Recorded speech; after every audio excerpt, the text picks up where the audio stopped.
Meu óculos está aqui? Tá, meu óculos está aqui. Meu óculos está aqui, eu tenho certeza que tá. Tá aqui, meu óculos. Desde pequeno eu ia na farmácia e ficava arrumando as coisas, assim, desde pequenininho. Era uma compulsão. Eu precisava comprar uma camisa todos os meses.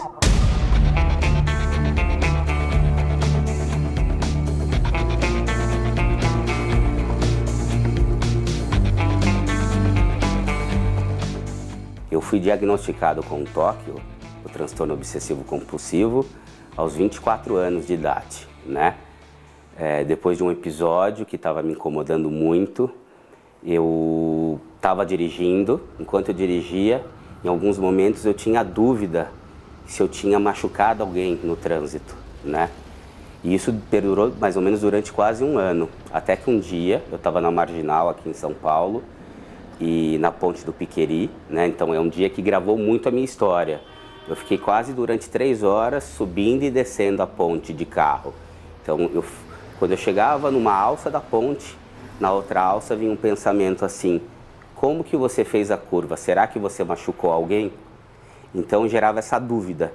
Então eu precisava ir e voltar, ir e voltar. Aí esse dia foi extremamente ruim porque eu falei: tô louco. Comecei a verificar as roupas, estava pelo avesso.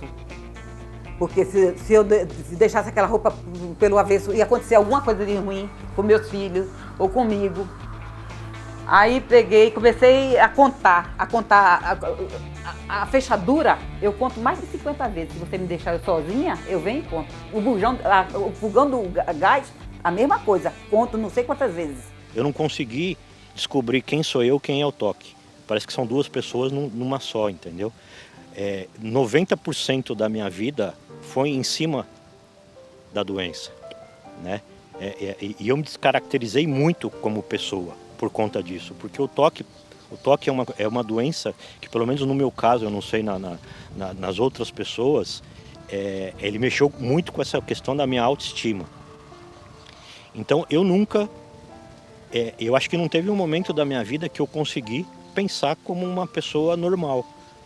É muito angustiante você passar 80%, 90% do teu dia, né, vivendo com obsessões e com compulsões e não conseguir controlar isso, né? Eu lembro que desde 7, 8 anos de idade eu já tinha essa mania de limpeza, eu já tinha aquela mania de fazer tudo perfeito, mania de colocar as coisas no lugar, não poder mexer, não poder tocar. Eu sempre fui assim. Aí, conforme eu fui crescendo, foi aumentando. Eu cheguei a fazer alguns tratamentos, até porque tudo veio por causa de trauma de infância. E aí eu fiz alguns tratamentos, mas nada adiantou, porque eu também tenho medo de ir no médico, eu também tenho esse problema com o médico. E aí o TOC só vem aumentando. É limpeza, limpeza, medo, limpeza, medo. A minha vida se resume em limpar e ter medo.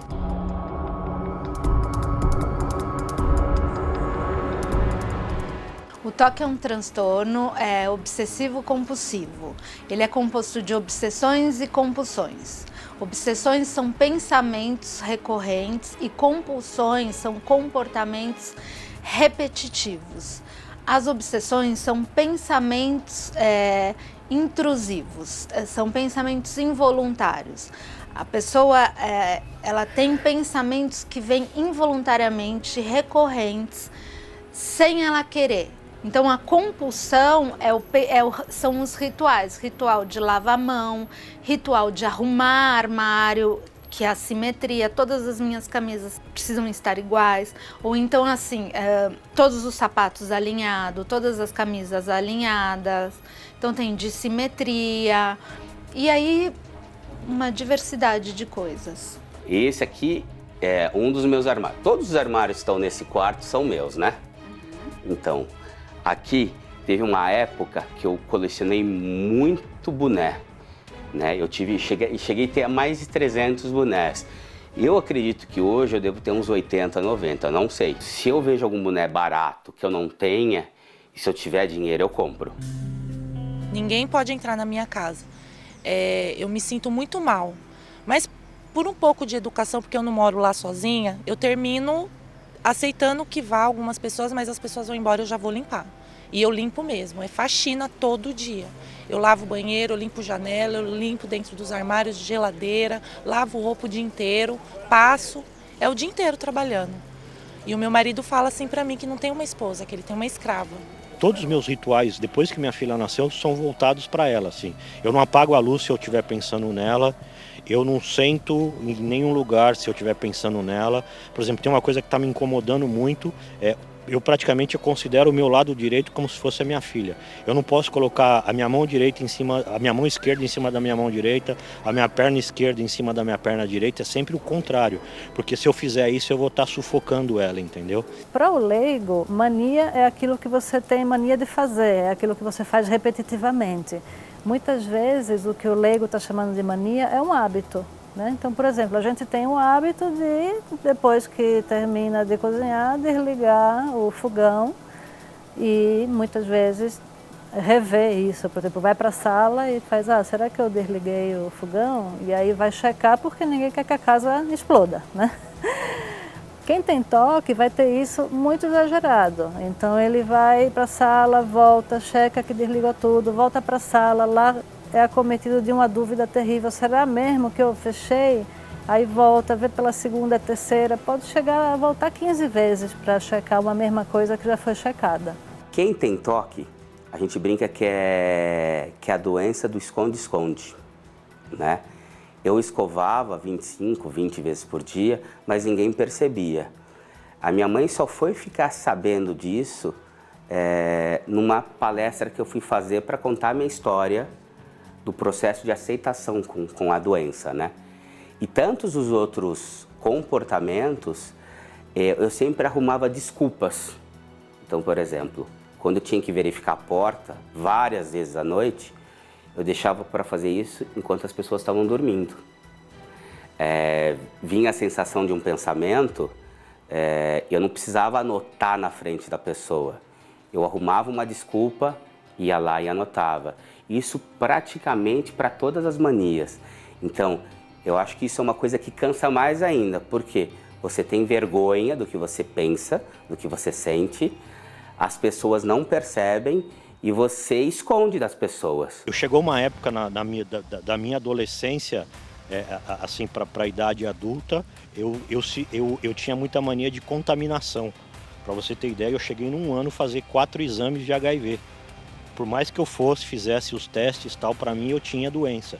Então é muito ruim isso, né? As pessoas demoram a descobrir que tem toque porque o toque é caracterizado justamente por pensamentos estranhos que não fazem sentido e muitas vezes são bizarros.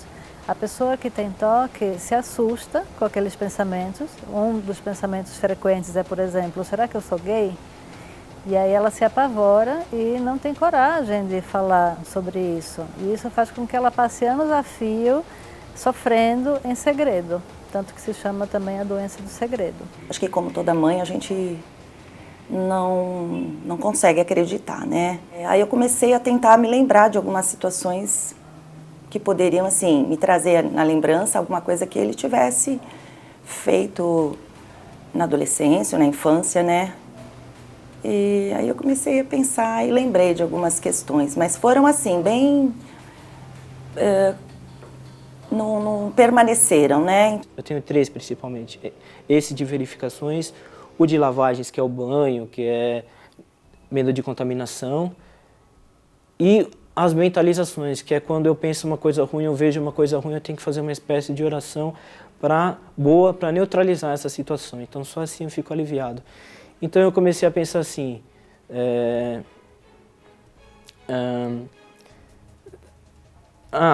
verificar se tem alguém passando mal parece ser uma coisa boa, fazer um tipo de oração parece ser uma coisa boa, então será que essa não é a minha missão?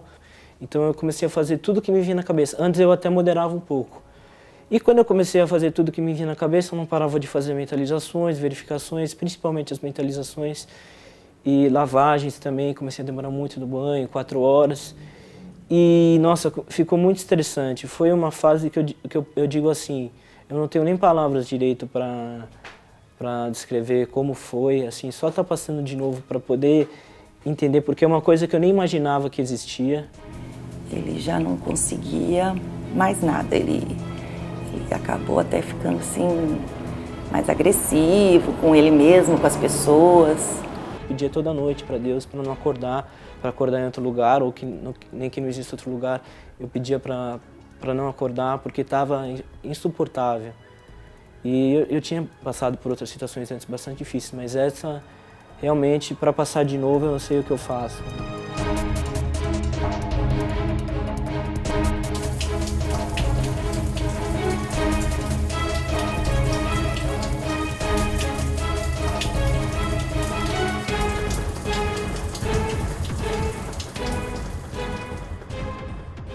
Minha mãe sempre teve essa coisa do toque, assim, que eu falo que eu lembro da minha infância e da minha adolescência, de ela olhar a porta.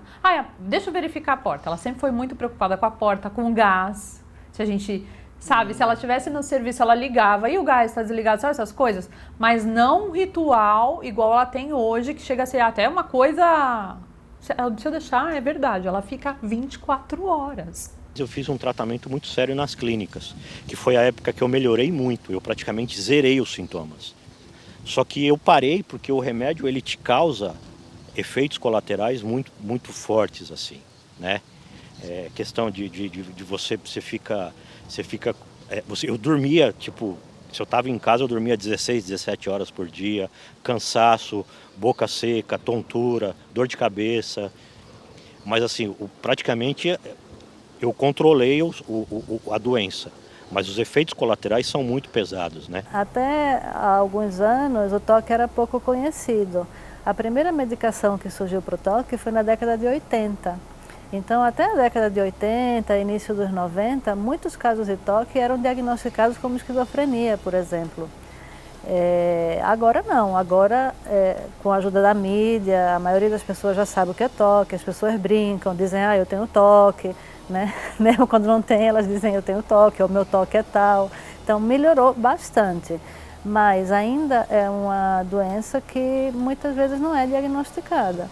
E os trabalhos mostram que a média de tempo entre o início dos sintomas e o início do tratamento pode chegar a 14 anos. Se você está com um problema no pulmão, você vai no médico. Se você está com um problema no rim, você vai no médico. Se você está com toque, depressão, você precisa ir ao psiquiatra medicar. E aí as pessoas falam, mas eu não quero tomar remédio psiquiátrico. E por que não? Entenda, pelo menos isso, é isso que eu falo. Entenda o que é um remédio psiquiátrico, o que é um tratamento psiquiátrico. Então eu acho que ainda existe um preconceito, talvez precisaria divulgar mais informação sobre tratamentos psiquiátricos. Tratamento psiquiátrico não é aquilo que existia há muitos anos atrás, entendeu? Não é camisa de força, não é dopar paciente, você não vai ficar dopado, você não vai dormir. Mudou muito isso, entendeu? Um bom tratamento psiquiátrico é qualidade de vida. Eu, há 4 anos, eu fui numa igreja e me ajudou. Eu fiquei 50% bem, mas o toque me venceu. Tudo que eu quero fazer, o toque é mais forte do que o que eu quero fazer. Me arrumar, fazer uma compra, passear, qualquer coisa, o toque é maior. Muitas pessoas com toque, elas acabam se isolando, até por conta de demorar fazendo rituais, de ter vergonha, que é o que eu falei. Então, assim, elas acabam ficando muito em casa. E aí vai desenvolvendo outras comorbidades, como depressão, síndrome do pânico, fobia social. E aí vai ficando mais difícil, entendeu? Porque além do toque, você precisa tratar a síndrome do pânico, a fobia social. Eu sou de uma classe mais baixa, então eu não sei se isso varia. Eu ia no psicólogo, falava, igual eu tô falando com você. Eles ouviam, eu chorava, aí passavam uns dias, aí ia no psiquiatra, remédio. Aí eu tomo uma semana, eu não durmo, não resolve, eu paro de tomar e não vou mais. E vou convivendo há 26 anos com isso. Chegavam nos hospitais assim, psiquiátricos, a maioria não tem o remédio que eu tomava, não tem um atendimento, porque a maioria atende mais dependente químico, no meu caso de toque é um pouco diferente, um pouco muito. Então aí eu achei um hospital tal, e não tem vaga, né? Hospital público para pagar é muito caro, e mesmo assim, às vezes pagando difícil encontrar vaga. Tem um avanço enorme e a possibilidade de dar tratamento hoje para os pacientes com toque é muito grande. O maior problema é que as medicações são caras e o acesso à psiquiatria, a psiquiatria é uma especialidade cara, né? Porque o psiquiatra ele precisa de tempo para avaliar o paciente. Então, as pessoas de baixa renda não têm acesso a bons tratamentos. Agora, por exemplo, os postos de saúde estão sem remédio, né? Estamos sem remédio. E os pacientes com isso não conseguem comprar medicação, porque são medicações caras. Eles precisam de tratamento com psicoterapia, né? A quantidade de psicólogos que tem na rede de saúde que estão aptos, estão capacitados a tratar o toque é muito pequena, né? E uma psicoterapia, um atendimento dura 40 minutos, né? Quantos pacientes por dia um psicólogo pode atender? Não é muito, é pouco, né, para a demanda que existe. Então, assim, é um tratamento que é caro. Então, a população de baixa renda está muito prejudicada no acesso ao tratamento com o especialista, não só do toque, mas na psiquiatria em geral. Tive muito apoio da minha família, o que eles puderam fazer, eles fizeram. Quando eu estava muito mal, né, quando eu estava assim, madrugada, cheguei a ficar sem comer pelos pensamentos, pelas mentalizações. A ideia era de ficar sem comer, então fiquei alguns dias sem comer, alguns dias sem dormir, porque ficava escrevendo as mentalizações para organizar esse meu esquema de tal dia eu vou ter uma resposta, então eu ficava lá escrevendo, mas sempre com o apoio dos meus pais. Você não sabe se chega perto, se você dá um beijo, se você não dá, se ele vai encarar aquilo como alguma coisa, estou vindo da rua, ou algum utensílio, alguma coisa, ou se eu sentei na cama, então se eu mexi na janela e a janela tinha ali alguma coisa que ele cismava, porque essa janela pode ser que tenha fungo, porque tem umas partes escuras, então ele ia vendo assim, todas essas coisas, então você lavou a mão? Né? Então ficava difícil. A gente assim, e a gente tinha que entender ao mesmo tempo, né? Então essa coisa da família, a família tem que estar ali ao par, tem que saber o que é realmente a doença para você poder ajudar de alguma forma, porque senão você atrapalha. Pior que minhas amizades foram acabando, que ninguém quer saber de pessoas assim. As amizades, até as amizades se acabam, né? Porque as pessoas não querem saber. De pessoas que têm depressão e síndrome do pânico e toque, ninguém quer saber. As pessoas dão desprezo. Amigos, muitos amigos eu perdi. Amigas também perdi, né? Por causa disso, dessa minha doença. RG velho, cartão do SUS, RG novo. Cassiane, confere aqui pra mim, filha. Aí eu confio. Ó, mãe, tá aqui, tá. Seu RG velho, seu cartão do SUS, tá, seu filha. RG novo. Tá tudo certo, Aí eu filha. dou. Fechei, mãe, Fechou. a bolsinha. Uhum. Agora ela abre a bolsinha. Aí eu abro de novo. Ah, ela fica Aí aí, eu fico, ai Deus, aí filha, olha novamente, filha, pra ver se tá aí, ó. Aí eu falo, o RG velho, não tá aqui, filha? RG velho, filha, ó, aqui, tá. RG velho, o cartão do SUS e o RG novo. Não tá aqui, filha? Fecha. Tá, fecho. Agora você esconde pra mãe não ver, senão a mãe vai ficar contando, filha. Esconde, né? Só que aí eu escondo, ela vem chorando. Ela vinha de ajoelhar mesmo. Quando ela tá com toque, ela ajoelha, ela chora e ela tem que ver e conferir. Só que assim, eu acabo de conferir, aí ela já fala, ela me promete, jura de pé junto que ela não vai querer conferir. Aí eu viro as costas, não, me dá de novo que eu preciso conferir, entendeu? E é assim, um ritual que dura horas e horas e horas. A gente é uma vítima também, então muitas vezes a própria família não tem a paciência, porque tem que ter muito amor, é muito amor. Se a pessoa não tiver amor, às vezes, pelos pais ou pelo próprio irmão, ou filho, namorado, marido, esposo, não aguenta, entendeu? É uma doença muito difícil de lidar. A família da pessoa que tem toque sofre muito. Sofre por ver o paciente sofrendo, né? Por não entender o que acontece, por não saber como pode ajudar E muitas vezes porque ela entra nos rituais do paciente. Ela, na intenção de ajudar, ela acaba fazendo os rituais, né, obedecendo os rituais da pessoa e acaba tornando a própria vida um inferno. Então, por exemplo, um paciente pode dizer assim, olha, eu tenho medo de me contaminar, eu quero que a minha comida seja feita numa panela que seja só minha. Então a mãe tem que fazer a comida da família numa panela e a comida dele em outra. Né? Eu quero que a minha roupa seja lavada numa máquina de lavar só minha. Então a família é obrigada a comprar uma máquina de lavar para poder ter duas. Né? E se a família vai entrando nesse jogo, fica uma loucura. Né? E a gente chama isso de acomodação familiar, que significa, para não entrar em conflito com o paciente, ela se acomoda e entra na onda. Né? E isso é péssimo, isso é a pior coisa que pode acontecer. Eu não aceito ter isso. Eu queria ser curada, eu queria que descobrissem um jeito de tirar isso de mim, porque eu sinto que vive eu e o toque. E o toque me domina. Eu não tenho domínio sobre isso, o toque me domina e eu não consigo dominar, tirar isso de mim. E eu tenho ainda resquícios e traumas do toque. Não sei o que acontece à noite, eu começo a me sentir um pouco mal, é difícil para dormir. Os remédios que eu tomo, eu acabo invertendo, eu tenho muito sono de dia, eu acabo invertendo, dormindo de dia, à noite ficando acordada, é uma luta para ficar acordado de dia, porque senão à noite eu não tenho sono. Mesmo às vezes, se eu não durmo de dia, à noite eu também não tenho sono, é bem difícil isso também. E à noite eu me sinto, não sei o que acontece, chega à noite eu sinto um pouco de resquícios de quando eu me sentia mal por causa do toque. É um medo, uma tristeza, eu me sinto um pouco assim também. É uma espécie de trauma que ficou do toque.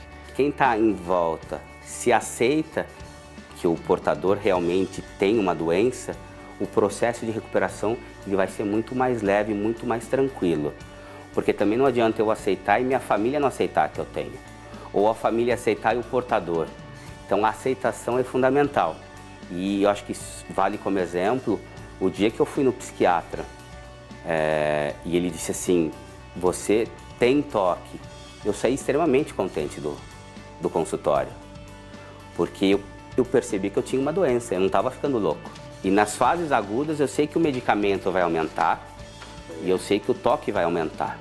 Mas é como se eu acendesse um sinal amarelo. Então eu sei que eu vou ter outras crises, talvez daqui 2, 3 anos. Mas eu não fico me preocupando com a próxima crise. Eu me preocupo com hoje e estou me preparando para o dia de amanhã.